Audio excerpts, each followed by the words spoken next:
Élodie reçut un appel de sa voisine lui annonçant que sa mère était très malade.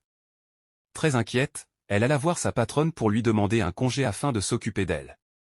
Sa patronne accepta, mais lui demanda de trouver elle-même une remplaçante. Élodie pensa alors à son amie Esther. Elle alla la voir et lui expliqua la situation. Esther compatit, mais n'était pas très enthousiaste à l'idée de faire un travail de domestique.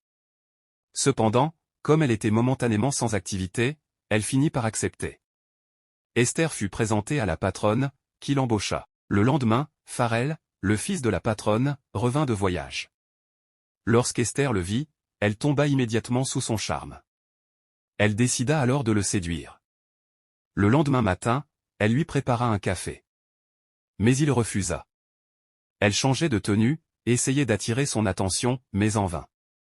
Farrell restait distant. Un soir, Esther entendit une conversation entre Farrell et sa mère. Il disait à quel point il était fier d'elle, elle qui l'avait élevée seule après la mort de son père.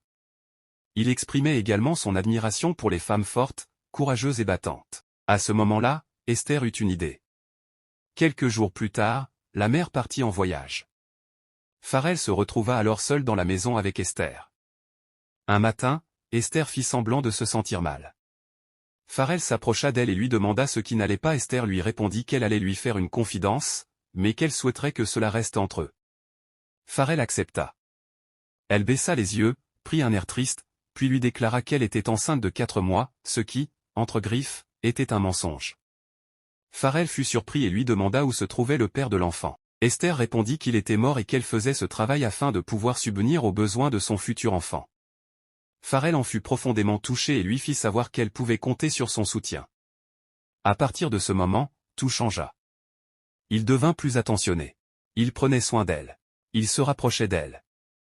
Esther se sentait protégée, écoutée, importante. Mais au fond, elle savait que tout reposait sur un mensonge. À un moment, elle voulut même lui dire la vérité mais ne savait pas trop comment s'y prendre. Son mensonge était déjà beaucoup trop lourd. Quelques jours plus tard, Élodie lui annonça que sa mère allait mieux et qu'elle pouvait revenir. Mais Esther la supplia d'attendre encore un peu. Les jours passaient, et les sentiments de Farrell devenaient de plus en plus forts. Ils passaient du temps ensemble, riaient, discutaient et sortaient même parfois.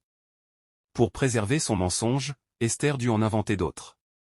Elle sortait seule et prétendait qu'elle allait consulter pour la grossesse. Elle affirmait que tout allait bien. Mais plus le temps passait, plus elle s'enfonçait. Pendant ce temps, Élodie restait sans travail.